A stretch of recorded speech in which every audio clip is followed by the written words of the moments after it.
Casi Radio Show. Tenemos un invitado que no necesita presentación. Con nosotros Freddy. Bienvenido. Gracias, Samuel, por invitarme. Por esta me parece la tercera vez que estoy aquí y lleno, igualito, llenecito de mucha energía y de pasión, porque me encanta hablar de Dios. Yo quiero, antes de que iniciemos, no muy poco habitual, hacer una oración antes de iniciar esto. Señor Dios de Israel, en esta noche te agradecemos por tu bondad, te agradecemos por tu favor.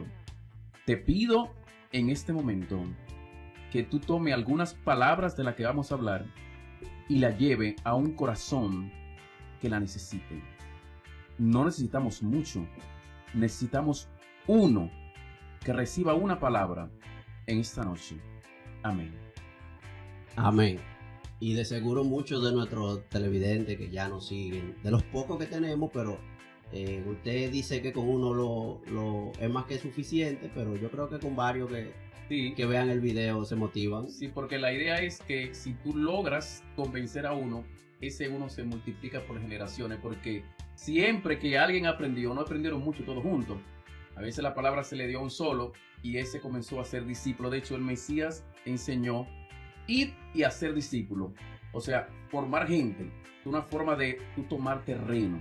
O sea, primero formar a la gente, enseñarle y luego hacerlo prosélito. O sea, hacer prosélito es agarrar a una persona, convertirlo en discípulo y ese discípulo hace otro discípulo y se hace un encadenaje. Por eso yo digo lograr uno y formar ese y darle seguimiento a ese. Y después el trabajo se va solo. Ok, después de ahí el trabajo habla solo. Vamos a seguir en la misma línea con el tema de nosotros. Sí. Yo por el particular siempre me surgen inquietudes y dudas. Tengo unos consejeros, pastores que siempre estamos hablando de... Prácticamente con ellos elaboro los temas y yo le digo, tengo que hablar con Freddy porque este tema hay que tratarlo. Usted como cristiano, y ya para que nuestros televidentes vean, escuchen, ¿cuál es su opinión del pecado partiendo de su conocimiento? Bueno, partiendo primero desde una perspectiva del Nuevo Testamento, una perspectiva bíblica, según uno de los escritores del primer siglo, de hecho, familia de Jesús, Juan, era primo del Mesías. Dice, primera de Juan 3:4 dice, todo aquel que comete pecado infringe también la ley, pues el pecado es infracción de la ley.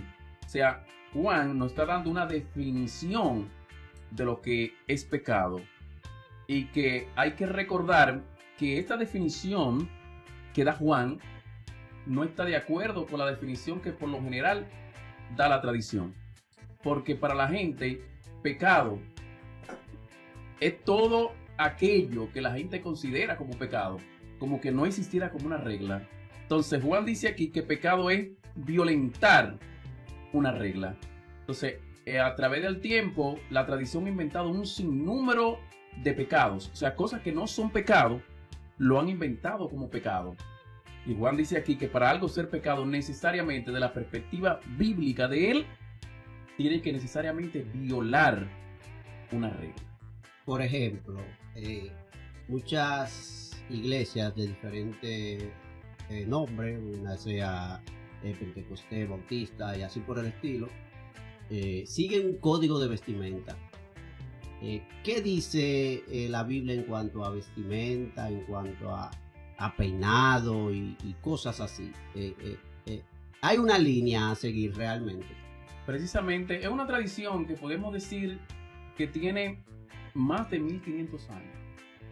Y nosotros tenemos, por ejemplo, a los rabacucos, que con todo respeto le llamo así porque ya ese es el nombre o el apodo con el cual se conocen, que son mis hermanos y que de hecho no tienen la culpa de pensar como piensan, porque fue una enseñanza, un concepto que ellos heredaron al igual que yo, y que el fundamento de esa enseñanza que ha persistido por tantos años, principalmente en Occidente, es solo una interpretación de un texto.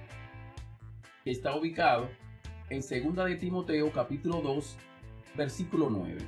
Dice el apóstol Pablo en el primer siglo: en cuanto a las mujeres, quiero que ellas se vistan decorosamente, con modestia, recato, sin peinados ostentosos, ni oro, ni perlas, ni vestidos costosos. El apóstol aquí en el primer siglo está mencionando unos cuantos términos que tenemos que prestar atención. Él está hablando de modestia, está hablando de algo costoso, está hablando de oro, está hablando de perlas y está hablando de hecho de vestidos costosos. Ahora, una pregunta que uno se hace: ¿se refiere el apóstol Pablo a pecado, o es pecado, de acuerdo a lo que dice el apóstol Pablo, el hecho de que una mujer en especial, porque el tema es las mujeres, tenga un pantalón, un vestido costoso? ¿Qué será costoso? Porque lo que es costoso para mí puede ser que para otra persona no lo sea, dependiendo del sueldo. Hay personas que ganan diario, podríamos decir que hay personas que ganan diario 300,000, 400,000, 1,000,000 de pesos diarios. Yo he escuchado de gente que ganan 2 millones diarios. Entonces, ¿qué es costoso? Entonces, está claro que el apóstol Pablo aquí no está hablando del dinero como un problema, sino ¿por qué él dice vestido costoso? En una de las imágenes que vamos a ver, que posiblemente la pase la diapositiva, pasó, no, hace un momento pasó un vestido rojo. Un vestido rojo. Vemos que en el primer siglo, las mujeres prostitutas especialmente se identificaban con vestidos que eran, se puede decir, claro, no hay aquí una forma de cómo uno puede ilustrar ese tipo de vestido, porque era como una especie como de manto de una sola costura, el de las mujeres. El de los hombres se diferenciaba con raya, el de la mujer con flores, pero casi era todo lo mismo. Ahora, había una especie de vestido que era especialmente para mujeres que negociaban su cuerpo, mujeres de la vida social. En estos tiempos, prostitutas. Pero que esos vestidos tenían perlas de oro o tenían ojitos de oro, lo que le dicen como hojuelas de oro. Eran vestidos costosos. ¿Por qué?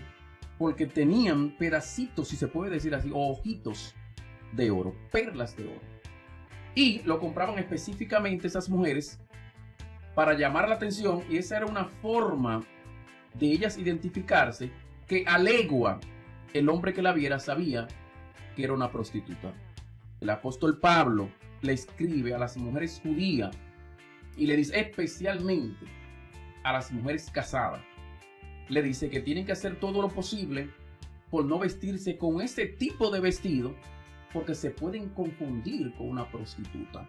O sea, hacer un escándalo y pueden dar hasta apariencia de pecado. En este caso, pueden dar apariencia de que son mujeres prostitutas. Simplemente le está diciendo, tienen que tratar de ponerse una ropa que no se parezca en nada a ese tipo de ropa. O sea, él se basó prácticamente a los tiempos de él y a la moda que utilizaba ese tipo de mujer.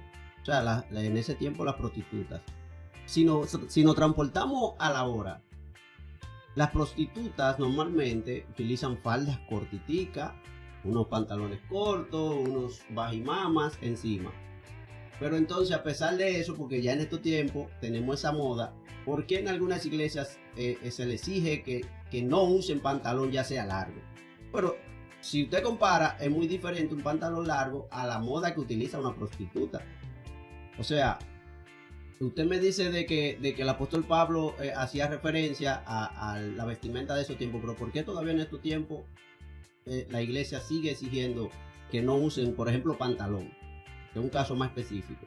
Sí, toda esta enseñanza, como te decía ahorita, parte de la distorsión o sacar al apóstol Pablo de contexto, porque lo primero es que está escribiendo en el primer siglo, 20 siglos después.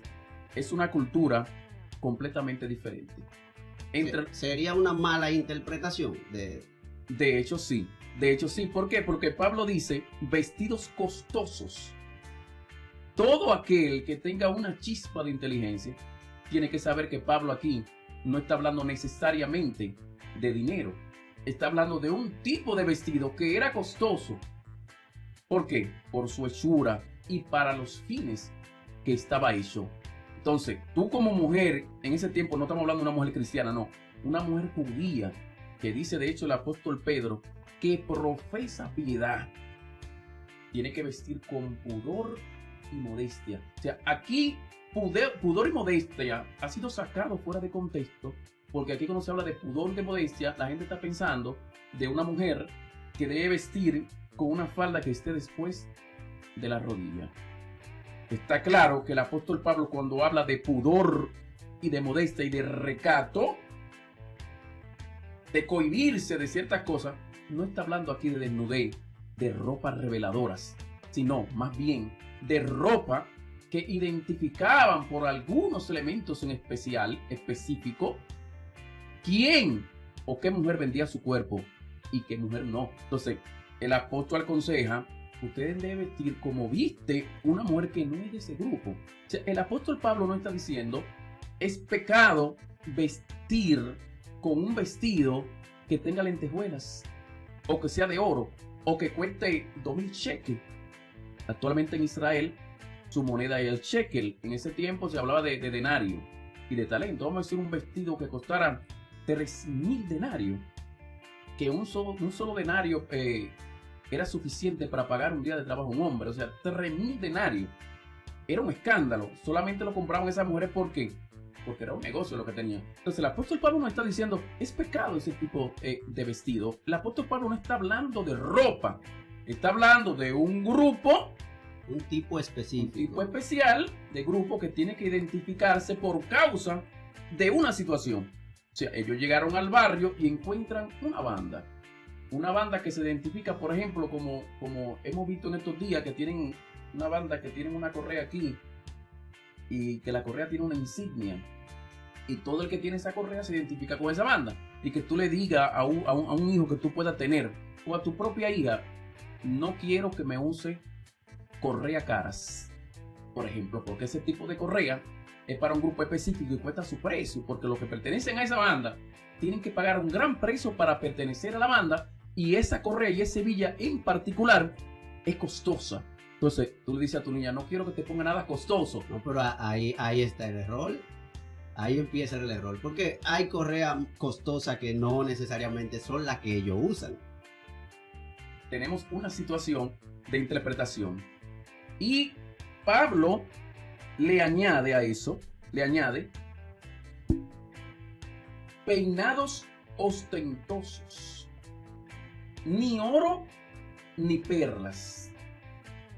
Y tú te preguntas, ¿el apóstol Pablo está diciendo que tener algo de oro es pecado? Entiendo que en algunas iglesias está prohibido usar prendas.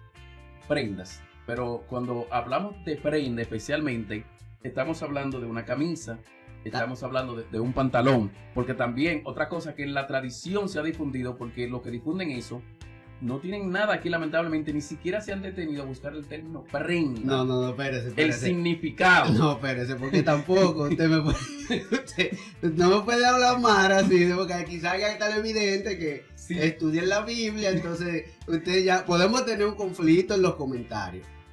A pesar de eso, comenten cualquier duda, cualquier pregunta, háganla que Freddy se la va a responder. Pero volviendo al tema, entonces una cadena de oro, o sea, no está mal usar una cadena de oro porque usted está hablando de una prenda. Una prenda se refiere a cualquier cosa. Empezando, una cadena no es una prenda. La prenda se refiere a la ropa, al vestido, al pantalón. Otra malinterpretación. Sí, entonces de hecho, Pedro dice, y Pablo, que no usen prenda costosa, y se refiere a vestidos con lentejuela de oro. Pero entonces ahí interpretaron de que no se puede usar oro. Que no se puede usar aretes. Exacto, porque prenda se interpreta como aretes. Y esta camisa que yo tengo aquí es una prenda. O sea que el apóstol no está hablando de aretes ni de cadenas. Está hablando de vestuario. De vestuario. Increíble. Empezando por ahí, nunca se detuvieron a buscar esa palabra en el diccionario. Y Pablo dice, no use oro. ¿Por qué? Porque, como repito, en el momento esas mujeres tenían que identificarse con algo que sea llamativo, que se pueda ver a legua. De hecho, el apóstol Pablo en una parte le dice que las mujeres casadas deben ponerse un velo. De ahí que de hecho hay muchas congregaciones en estos tiempos que las mujeres, sean casadas o no, se ponen un velo. Pablo se lo dice especialmente. No, esa es la tradición prácticamente de hasta de los que no son cristianos, se ponen un velo. Sí, pero ese velo Pablo precisamente le decía a las mujeres judías que se lo pusieran, porque eso era una forma de identificar que tenían esposo. Al igual No, que perdón, no tiene que ver nada con pureza. no tiene que ver nada con pureza, ni con pudor, ni con santidad. Simplemente una forma de identificarse de que eran casadas. El velo representaba que había un marido, una autoridad que estaba aliada, atada a un hombre. De hecho, siglo XXI, en Israel no hay que ir muy lejos. Tú entras a YouTube y tú ves especialmente las mujeres, las esposas de los judíos ortodoxos. Especialmente porque en Israel está dividido en 40.000 grupos. Especialmente los ortodoxos en el barrio, por ejemplo, de Geula y Mea Charim, que son los barrios más conservadores de Israel. Las mujeres esposas de esos judíos ortodoxos no solo usan un velo, se ponen una peluca para que ningún hombre en la calle pueda ni siquiera ver su cabello original. Pero no solamente eso, que ese velo o esa peluca le sirve de marco protector alrededor de esa mujer, porque el que conoce esa cultura sabe que esa mujer que va ahí es casada. O sea, tú no puedes alegar ignorancia porque está prohibido en Israel que esa mujer no puede tener cercanía de un hombre, a menos que no sea su hermano, no sea su padre o no sea su esposo. Entonces, esa mujer tiene que estar identificada para que nadie se acerque a algún extranjero o cualquier otro que sea de Israel, que no sea más que un primo lejano de esa mujer, ni siquiera un primo lejano, se acerca alegando ignorancia porque es casada, y se puede interpretar como que esa mujer le está pegando los cuernos a su marido. Y Pablo precisamente está diciendo, ustedes no deben ponerse esos vestidos así, y añade, no deben peinarse de manera ostentosa, que en una de las imágenes vemos que hay otro peinado muy ostentoso. Claro, y esos peinados ostentosos tienen que ver con peinado de trenza. Entonces tú preguntas, el apóstol Pablo está diciendo que es pecado que una mujer se peine con trenzas. ¿Es pecado? No. Había una situación de que había un grupo de mujeres, especialmente las mujeres griegas, que se identificaban con ese tipo de trenza para representar a la diosa, a Medusa. Entonces Pablo dice, ellos tienen su cultura, que adoran a su diosa a través de su peinado. Ustedes, como mujeres judías, tenemos una cultura diferente y nosotros tenemos una marca y una forma de diferenciar a una mujer judía. Una mujer judía, si es casada, se pone un velo. Y si no lo es, usa su cabello normal. No usa vestido así, ni tampoco se trenza el cabello. No porque sea pecado, es para que no te confundan. Wow, o sea, resumiendo, es una cosa de interpretación simplemente. O sea, un hombre, por ejemplo, con una recortada, como esta moda que tenemos ahora, con moño arriba y hasta una raya. No sé qué dice la Biblia también en cuanto, porque estamos enfocados en la mujer ahora mismo, pero, por ejemplo, cuando la Biblia no dice exactamente algo o no pauta una regla, ¿cómo se hace? Por ejemplo, un hombre hacerse una raya. Bueno, eso depende de la cultura, el pueblo donde tú estés. ¿Por qué? Porque la Biblia está dividida en dos partes. En palabra de Dios, revelación que vino del cielo, y costumbre de personas que recibieron esa revelación. Y todo el que sabe de escribir, de regla, de gramática, de historia en general, de literatura en general, sabe que todo escritor en su escrito deja plasmada su cultura. O sea, la cultura encripta, si se puede decir, es como una clave, un código, protege. Está como una ropa alrededor de un texto, un documento. Entonces, cuando tú te encuentras con ese texto, con el principal problema que tú te encuentras, es que hay una capa exterior que se llama cultura, que cubre ese texto. Que lo primero que tú tienes que hacer para entender ese texto es quitar esa primera capa, que es la capa cultural. Entonces, la Biblia es un libro que, primer punto, fue escrita en un idioma hebreo y arameo y griego, idiomas ya muertos. Una sola palabra hebrea tiene más de 70 significados. Cuando tú traduces de una lengua moderna, tal como el francés, el inglés, a una lengua vieja muerta, hay una pérdida gigante. Pues si tú traduces del inglés al español hay pérdida. Imagínate del español al hebreo. Entonces estamos diciendo que aquí tenemos una pared, una capa, que la primera capa es el idioma y segundo, la cultura. O sea que cuando el apóstol Pablo está hablando de modestia, no está ni siquiera cerca de lo que nosotros llamamos modestia. Porque cuando nosotros hablamos de modestia, principalmente las mujeres, porque mayormente se ataca a las mujeres, nos olvidamos de los hombres. Porque hay hombres que tienen una piernota y que se ponen unos pantalones ajustadísimos, que para ellos quitárselo tienen que ser con funda. Y las mujeres, de hecho, yo hoy estaba haciendo una pequeña encuesta a una maestra, a una compañera. Yo le dije, le pasa a las mujeres lo mismo que nos pasa a nosotros los hombres, que a veces yo voy manejando y de repente veo una tipa que va bien apretada y se me creen los ojos. Ella me dice, igual o peor, simplemente que somos más discretas. Entonces el problema es que todo el mensaje parece ser que es para la mujer, porque el problema de los rabacucos especialmente es con las mujeres, especialmente con las mujeres. ¿Por qué? Porque ellos mismos usan un pantalón que de hecho en la cultura hebrea el hombre no puede ponerse ropa ceñida al cuerpo y la mujer también. ¿Por qué? Porque la ropa ceñida revela tus órganos genitales y partes que son importantes de tu cuerpo. Entonces en esa cultura estaba prohibido. Entonces ellos mismos se ponen de hecho hasta body usan, tú lo ves apretadito, y ellos son los que están acusando a las mujeres de que usan falda pegada, que usan pantalones. El punto es, Samuel, de acuerdo a Marcos capítulo 7, en uno de sus versículos, versículo 20, el Mesías dice, no hay nada fuera del hombre que entre a él que lo pueda contaminar. Lo que contamina al hombre no está fuera del hombre, está dentro del hombre y de él sale. Y él comienza a enumerar, ¿y qué es lo que sale del hombre?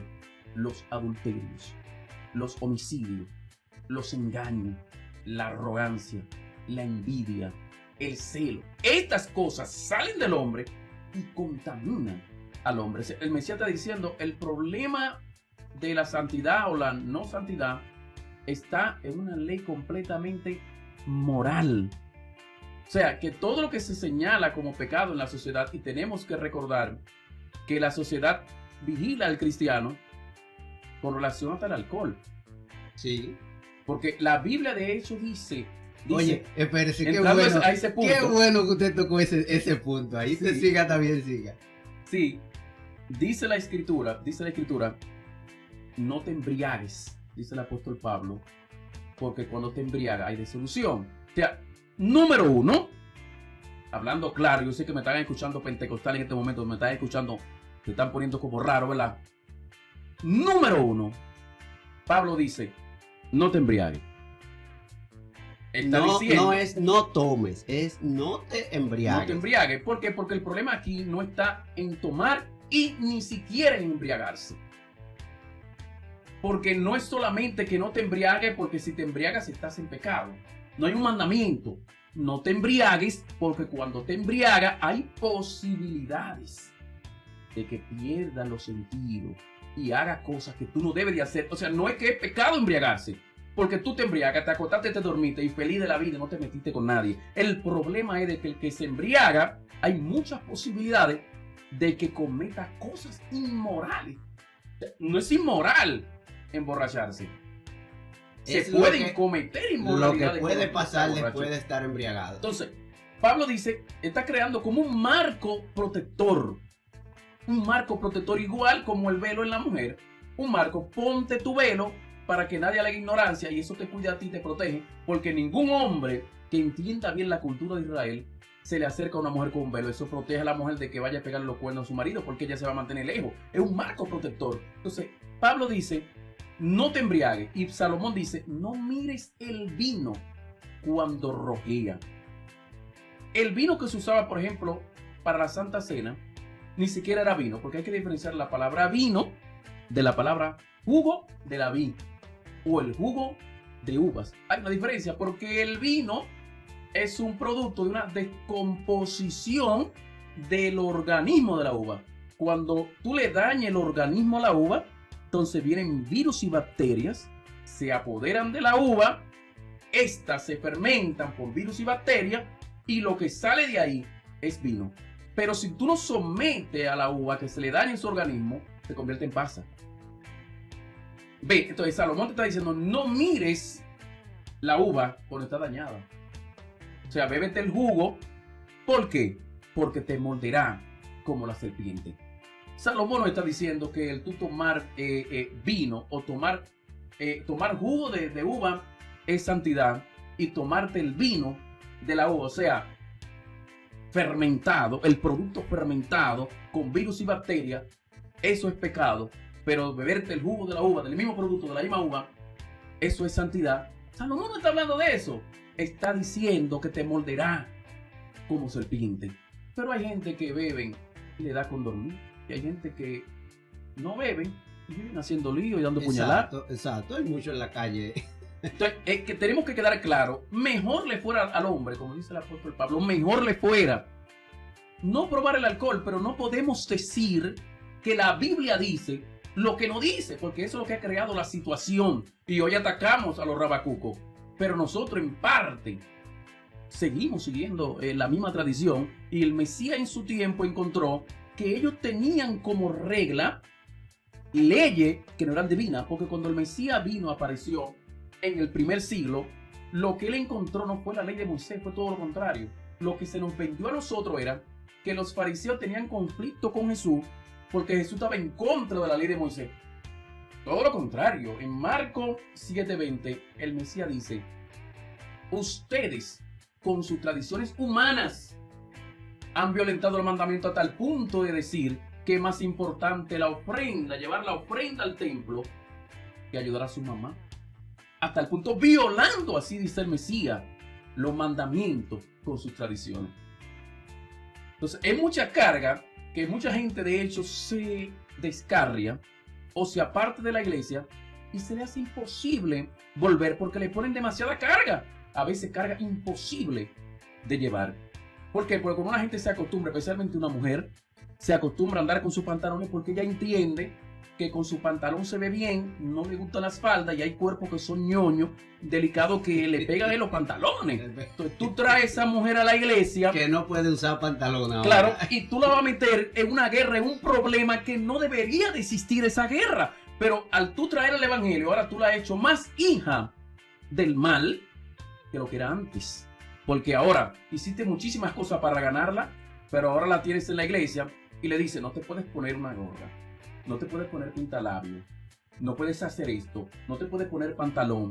Una mujer que está acostumbrada a ver sus labios bien bonitos, bien maquilladita, que usa sus pantalones porque ella entiende que la hace sentir mujer, que se siente bien, y tú le quieres quitar todo eso sin necesidad. Entonces tú haces que eso se convierta en ella en un Satanás que le va a hacer la guerra, que no debía de existir. Ese Satanás lo estoy creando yo como un líder que estoy enseñando algo que la Biblia no dice.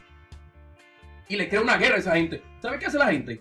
Se va. ¿Por qué? Porque cuando la gente llega al evangelio, llega atadas con un sinnúmero de cosas. Pero está bien, tú no debes de irte. Debería de ser gradualmente.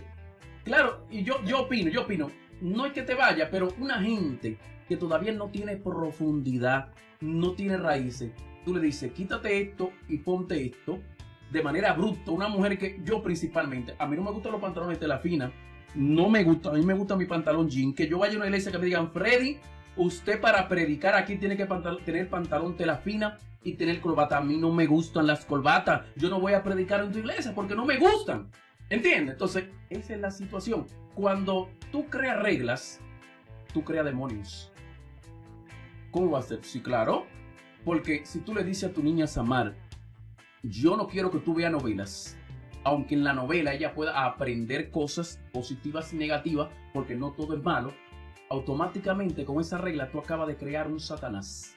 ¿Por qué? Porque ahora cada vez que ella intente ver novela, ella va a estar violando una ley de su papá. Exacto. Que es otra cosa, que se le llama pecado a una violación de una ley que no tiene sentido. Porque cuando tú le prohíbes algo a tu hija, tú no se lo prohíbes porque tú eres su papá. Es porque le va a hacer daño. Entonces tú tienes que sentarte con ella, ver la novela y decirle a ella las cosas positivas y negativas. Porque al final ella se va a sentar cuando tú no estés. Y la va a ver. Y la va a ver. ¿Y quién la va a orientar? Entonces el problema es que yo quiero cuidar a mi hijo como que si yo soy omnipresente. Que puedo estar, no. Enséñale ahí, búscale en la computadora si es necesario, hasta la misma pornografía, porque al final la va a ver solo y sin orientación. Freddy, usted está creando una polémica aquí, que mira, yo siento como la mirada de mucha gente encima de nosotros. ¿Cómo así? Y sin orientación. No me haga eso. Sin orientación. Pues tenemos miedo muchas veces Porque eso que usted mencionó ahí, yo siempre he sido partícipe de que aquí la educación sexual debería de darse explícitamente en las escuelas. O sea, a los jóvenes deberían de orientarse desde primaria prácticamente, a conocer su cuerpo, claro. El uso de un preservativo. Aquí la iglesia prohíbe eso. Eso no se da aquí, es por la iglesia. Lo prohíbe, pero esos padres que lo prohíben porque son cristianos. Ellos no pasan 24 horas en la casa. Ellos tienen hijos que tienen tablet, tienen teléfono. Y cuando ellos no están, esos niños no, porque yo les dejé una regla y ellos se someten a todas mis reglas. Es mentira, no te engañes. Siéntate con ellos, oriéntalo y de ahí tú tienes que soltarlo porque al final la decisión la toma él. Pero el trabajo tuyo, dice la Biblia, instruye al niño en su camino y cuando fuere viejo no se apartará. Como decíamos al principio, tú siembras una palabra, tu trabajo es sembrar en Samar, enseñarla. Y eso que tú le vas a enseñar se va a quedar en ella y ella se lo va a enseñar a su hija y la hija a su hija y a su hija y a su hija. Adelante. Enseñar, Samuel, enseñar. Tú no puedes tú no puedes evitar que eso suceda. Ahora, tu trabajo es evitar que suceda sin tú haberla orientado. Freddy, hábleme un poco de la salvación. ¿Qué dice la Biblia? Es un tema que van de la mano. Porque sí, porque ya hablamos del pecado y de las reglas que se malinterpretan, que ustedes, claro. Según lo que usted me ha explicado, de las reglas que se malinterpretan, que conllevan a un pecado. Claro, no sin antes, sin irse muy lejos, de que una prostituta actualmente en Arabia Saudita, no una prostituta que tiene minis, o que tiene ropas reveladoras. Hay una imagen ahí que una prostituta ni siquiera en Arabia Saudita se le ven los ojos. Y prostitutas judías que ni siquiera se le ven los ojos. Entonces, cuando Pablo está hablando de pudor y modestia, no está hablando de desnudez. Pero esa prostituta en Arabia Saudita, toda la mayoría de las mujeres que son judías, el padre le dice a su hija, tiene que tener cuidado con cubrirte así completamente, con ese manto así negro en especial, porque así se viste la prostituta. Ahí entra de nuevo la cultura. Es la cultura, entonces tenemos una mezcla, Biblia con cultura. Hay una parte, nosotros tenemos que hacer una filtración, un filtro, agarrar lo que es escritura en cuanto a lo moral, es un asunto completamente universal. Porque aquí yo quiero, antes de salir del tema del pecado, quiero decir que desde la perspectiva del cristianismo, el pecado es violación a un Dios o violación a la Biblia. Sin embargo, por ejemplo, el segundo mandamiento, amar a tu prójimo como a ti mismo, en la India, ellos respetan a su prójimo, aman a su prójimo, tienen una convivencia sana y ni siquiera creen en la Biblia, ni creen en el Dios que creen los cristianos. Entonces, ¿qué tenemos aquí? Que esas enseñanzas que son universales, son tan poderosas que se filtran en la cultura que ni siquiera tiene la Biblia. Porque tú escuchas a uno de esos maestros indios y tú por un momento piensas que está escuchando a un maestro judío o está escuchando a un pastor pentecostal.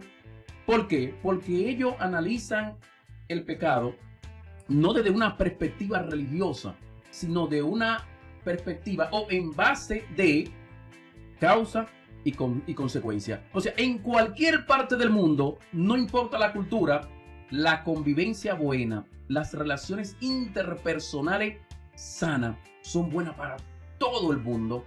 Entonces, esas son reglas que la gente tiene que enseñarle, no enseña ropa, enséñale que son reglas y leyes generales que aunque tú no seas cristiano, aunque tú no seas judío, aunque tú no crees en Dios, hasta el peor ateo del mundo le gusta vivir bien, claro, y llevarse bien con la gente. Claro. Entonces yo estoy capacitado, o Dios me ha capacitado, para poderle hablar y conversar con un ateo y que el mensaje que yo le doy llegue, aunque Dios se quede afuera.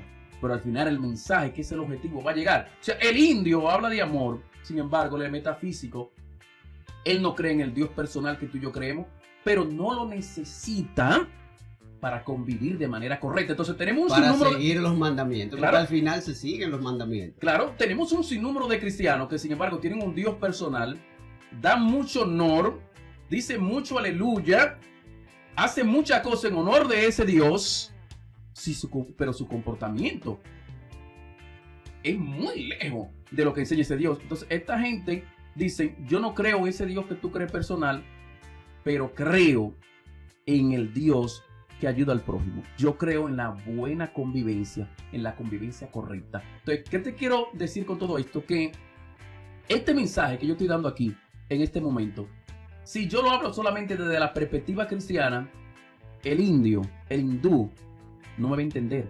Porque cuando yo le hablo pecado desde la perspectiva religiosa, desde mi perspectiva, de mi religión, y desde la perspectiva solamente de la Biblia, él dice, pero ¿de qué tú me estás hablando de Biblia?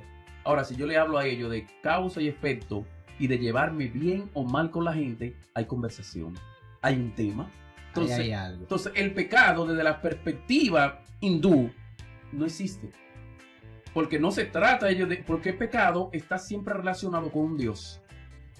O sea, por eso te dije que desde la perspectiva judía, ellos no perciben el pecado como relacionado con Dios, aunque para ellos Dios existe. Lo que te quiero decir con eso es que no se trata de hacerle daño a un Dios, sino que eso que tú le llamas pecado, por ejemplo, maltratar a tu prójimo, eso no tiene que estar necesariamente relacionado con Dios, sino que todo lo que tú haces te daña solamente a ti. Lo que tú haces ni siquiera es para Dios, es para ti. Y cuando Dios te dice, haz esto o no haga esto, no es para que tú le sirva a Él, es para que te sirva a tú mismo, porque cuando tú amas a tu prójimo, tú vas a tener amigos y un banquito en todas las partes tuyas, porque tú eres un vecino que sabe darle la mano al vecino. Y cuando Samuel tiene una situación, antes de que llegue la oración al cielo, tú tendrás 1000 vecinos en tu casa. Entonces, pecado desde la perspectiva universal, eso como que no se asimila en mucha cultura. Ahora, si tú hablas en cualquier cultura de tratar a bien a la gente lo asimila sin que tú tengas que hablarle de pecado ni hablar de infierno. El peor infierno, ese otro tema. Ese otro tema, no se me El peor infierno que puede existir, es que tú no te lleves bien con la gente. Siempre ese es mi tema. En mi trabajo, me aman, que desde hecho del distrito, la directora, estaban hablando el otro día con la coordinadora y estaban diciendo, de hecho, el que le sigue a ella, lo quiere mucho aquí en el liceo. ¿Por qué? Porque yo he aprendido a compartir con la gente, aceptando los ideales de la gente, a respetar las ideas de la gente y a tratar de buscar un punto de referencia para yo conversar con la gente. Yo, por ejemplo, conozco el concepto del testigo de Jehová, conozco el concepto de la iglesia pentecostal, conozco la adventista, y yo sé en qué punto yo no puedo hablar con él para que tengamos paz y tranquilidad. Como yo lo conozco, yo busco un punto en el que estemos de acuerdo y mantenemos la paz, porque la paz sobrepasa todo entendimiento y más importante que cualquier concepto. ¿Entiendes? Para yo llevarme bien contigo, si no hay que hablar de infierno, no hablamos. Lo importante es Samuel. Y eso es lo que muchos religiosos quieren, imponer conceptos por encima del amor al prójimo. Y si hay que poner un concepto por debajo de los pies para poner el amor al prójimo por encima, el amor es universal, más algunos conceptos son de iglesias, de paredes específicas. Pero cuando tú hablas de amor, es un concepto que es universal. ¿A quién no le gusta el amor? A todo el mundo. Pero si tú hablas de Jesucristo, puede hacer que el judío no le cuadre. Háblale al judío del buen trato, la buena convivencia, y tienen conversación. Pero si le habla de Jesucristo, no me hable a mí de Cristo. Y la salvación, entonces, ¿es la misma en los judíos, en la India o aquí en las diferentes religiones? Es un tema neurálgico y peligroso, porque desde la perspectiva cristiana, salvación es no ir a un lugar de tormento. Desde la perspectiva cristiana, pero desde la perspectiva judía, la mente medio oriental, no solamente los judíos, sino los árabes y los medios orientales, porque en Occidente la perspectiva que se tiene de salvación es siempre relacionado a un lugar de tormento, o relacionado con un Dios autoritario que si tú no cumples, te quema. Pero la perspectiva judía y bíblica, la palabra salvación, que por lo general lo que siempre pasa es que esa gente que hablan y hablan de salvación nunca en su vida se han sentado, pero déjame investigar, por lo menos en español, qué significa la palabra salvación. Y alguna vez alguien de lo que nos está escuchando en esta noche ha pensado en qué por lo menos significa el término, por lo menos en español. Se pudiera decir que la salvación, o sea, el tema salvación es una especie de motor que se mueve en la iglesia. O sea, porque mucha gente van a la iglesia buscando salvación. Buscando salvación. Buscando salvación. O sea, no es simplemente que, por ejemplo, yo no soy cristiano, pero yo trato de no llevarme mal con nadie. Yo no robo, yo no he matado. O sea, yo creo en un ser supremo que existe, porque nosotros no vinimos de la nada. Entonces, pero yo no estoy en la iglesia y aún yo creo de que, por lo menos por mi estilo de vida, como yo me manejo, si existe un infierno, al infierno yo no voy a ir. Bueno, el punto es que la salvación, desde la perspectiva que la vamos a tratar esta noche, y que me disculpan los oyentes porque no es común esta perspectiva, ya estamos cansados, ¿verdad?, de oír siempre lo mismo, es bueno de escuchar de vez en cuando algo diferente. La salvación desde la perspectiva tradicional es no ir al infierno. Desde la perspectiva tradicional. Pero desde la perspectiva bíblica, no judía, bíblica, la palabra, la raíz en hebreo es Shua en hebreo. Y es que sanidad del alma, redención del alma.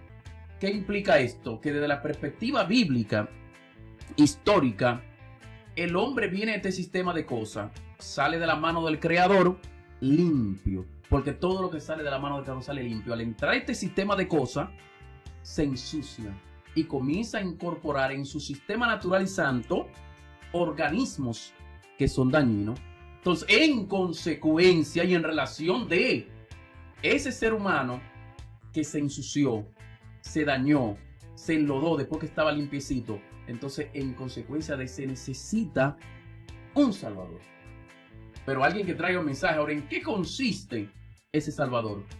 ¿En qué consiste? En que te diga a ti en qué te ensuciaste y cómo limpiarte. Entonces, ¿qué es la salvación? La salvación es redimir el alma, pero su raíz más cercana en el español es salud del alma. Significa que la arrogancia, la prostitución, el orgullo, el celo, la contienda, la discordia, el odio, son enfermedades del alma. Entonces, salvación es un programa de redención que cuando tú comienzas a estudiar la Biblia, tú entras dentro de ese programa de redención y la Biblia como un espejo te va señalando cuáles cosas están bien y cuáles están mal. Lo que quiero decir, que hay áreas en tu vida que están completamente sanas y salvas, pero hay áreas en tu vida que pueden estar perdidas completamente y dañadas, porque en alguna área tú puedes ser un Samuel santo, pero puede ser que haya áreas en tu vida que sean oscuras. Pero si tú no te confrontas completamente con la escritura, a lo mejor no te des cuenta, porque quizás muchas cosas para ti ni siquiera sean malas, pero cuando tú la encuentras en la Biblia, sí, moralmente son reprochables. Entonces, el punto es que salvación es redención del alma. O sea, el mensaje es redimir el alma. Entonces, la sociedad nos enseñó de infierno, pero se está tratando de un asunto de limpiar, de sanar el alma, una alma enferma por el orgullo, por el celo, por la avaricia, una alma que está enferma por una herida, por un rencor, por un resentimiento de algo que le hicieron a mi papá, de algo que le hicieron a mi mamá y que yo odio, le deseo la muerte a alguien. Eso es enfermedades del alma y que muchas veces son cancerosas. Entonces, la palabra salvación, vuelvo y repito, desde la perspectiva bíblica y judía, medio oriental, es sanidad del alma. Entonces, la pregunta que tenemos que hacernos es, ¿qué tan sano yo estoy? A los televidentes que todavía siguen en este minuto de este video mirándonos, ¿qué tan sano ustedes se sienten? ¿Qué tan sano tú crees que estás, Efraín? Mirando salvación desde ese punto de vista, entonces yo tengo que analizar que venimos al Evangelio. De hecho, tu pregunta original es cómo se concibe que un cristiano que se supone que va a la iglesia, lee la Biblia, todavía se le presentan cosas que no son como de cristiano, como deberían, como que no la está observando. ¿Y qué es lo que tenemos acá? Repito, para los que nos están viendo y escuchando, la salvación es un programa de redención. Un programa donde paulatinamente, a medida que tú vas conociendo dónde tú estás mal, tú vas resolviendo esa parte que está mal. Un programa. Tú vas, por ejemplo, a un hospital y tú tienes un sinnúmero de situaciones, por ejemplo, en los riñones. Entonces, lo primero es que tú te vas a poner en la mano de un especialista. Él te va a decir lo que tú tienes y te va a decir lo que tú tienes que hacer. Entonces, el especialista en este caso, para una gente sanarse completamente en la Biblia, conocer en relación con el alma, en la Biblia, aunque los indios, como te decía, ellos no necesitan la Biblia para conocer de la salvación interior, de la salida interior del alma. ¿Por qué? Porque ellos entienden que vivir de manera adecuada y correcta sin hacerle daño a nadie es una forma lógica, que no tiene que estar escrita en ningún libro. Que, oye, tú tratas bien a un niño que no sabe lo que es bien, lo que es tratar, el término tratarse bien, el niño no lo conoce, sin embargo te va a buscar, porque aunque él no conoce eso, lo importante es la experiencia que él está teniendo. Entonces, ¿qué es lo que estamos buscando? Más que conceptualizar la experiencia de que yo tengo que vivir una vida diferente. Yo soy cristiano, está claro, en mí tiene que proyectarse una experiencia diferente. Yo tengo que ser diferente, una experiencia diferente. Pero el problema es en hacer la etiqueta de que necesariamente que el que va a una iglesia tiene que necesariamente... Ese va a ser salvo. Transformado completamente y que no puede dar ni una chispa del hombre anterior. No, porque la iglesia se ve de la siguiente manera. O el evangelio es como un hospital, que el que va porque está enfermo. Exacto. Entonces, una vez tú allí, nadie te puede acusar de que tú estás enfermo. Mire, ese está enfermo, ¿por qué fue al hospital? Entonces, la iglesia es una especie de hospital donde tú te sometes a un programa de sanidad interior, pero la gente ha pensado de la iglesia que es como un museo donde la gente va a exhibir talentos de santidad y de yo exhibirme como el mejor. No, es para tú ser cambiado y transformado de manera paulatina, porque el Mesías dijo: y conoceréis la verdad y la verdad os hará libre. Entonces él dice conoceréis, porque si tú no conoces algo, como yo le digo a los muchachos en el liceo, ustedes saben por qué yo lo aconsejo. Porque yo no doy por sentado que lo que yo le digo estoy lloviendo sobre mojado, sino yo doy por sentado que lo que yo le digo seguramente en su casa no se lo dicen, ustedes no lo saben. ¿Y cómo yo puedo aplicarle una calificación a ustedes si primero no le enseño? Primero te enseño y después te evalúo. Entonces la sociedad primero está evaluando antes de enseñar a la gente. Tú vas a una iglesia y ya comienzan a evaluarte. Ahora tienen que esperar el mejor Samuel, un Samuel excelente, pero tú no lo puedes evaluar a Samuel porque Samuel está en el curso, él está cursando. Entienda esto, está en un que no esté escuchando. El que va a una iglesia, que decidió ir a una iglesia, ya no saltó al cielo. No saltó al cielo. Él está en un proceso de redención. Un proceso de redención. Se está sanando y eso es lenta y paulatinamente. Hay enfermedades que duran 20, 30 años con su tratamiento. Eso no es así, es al paso que va sucediendo dentro de ti. Nada sucede de la noche a la mañana. Bueno, entonces, finalizando, entiendo que la clave que Freddy quiere expresar, que quiere transmitir, es que nos llevemos bien, vivir en paz. sea en la India, sea en la China, sea en Brasil, sea en Italia. Si usted se lleva bien con alguien, usted trata a la persona como usted le gustaría que la trataran. Claro, el Mesías lo enseñó eso. Y dice Santiago, la verdadera religión, escuche esto, pura y sin mácula, es visitar a las viudas en su necesidad. Dice Santiago, la verdadera religión. Esa es la verdadera. O sea, si yo estudio las escrituras, yo puedo recibir sanidad interior. Puedo recibir porque las escrituras, el segundo mandamiento, Gálatas capítulo 5, versículo 15, 14 y 15, dice Pablo, toda la ley, 613 mandamientos, está colgado de un solo enunciado. Ama a tu prójimo como a ti mismo. Y ese es un mandamiento que la mayoría de las personas le gusta aplicar, aunque desconocen a ese Dios, que necesariamente ellos no conocen. Ellos creen en Mahoma, o creen en cualquier otro Dios, creen en María, creen en José, pero practican el amor al prójimo y aparentemente reciben, ¿verdad?, esa sanidad de ese mandamiento, de esa experiencia extraordinaria de ese mandamiento. Ni siquiera conocen a Dios, porque hay mucha gente que dice conocer a Dios, pero no conocen ese mandamiento porque no lo aplican en su experiencia. Eso es así. Vimos el pecado, vimos leyes escritas, leyes mal interpretadas y vimos la salvación. Creo que para un siguiente video sería bueno tratar el cielo y el infierno. El cielo y el infierno, un tema trágico, como dicen, problemático. Entonces ya en nuestra parte final estamos despidiendo.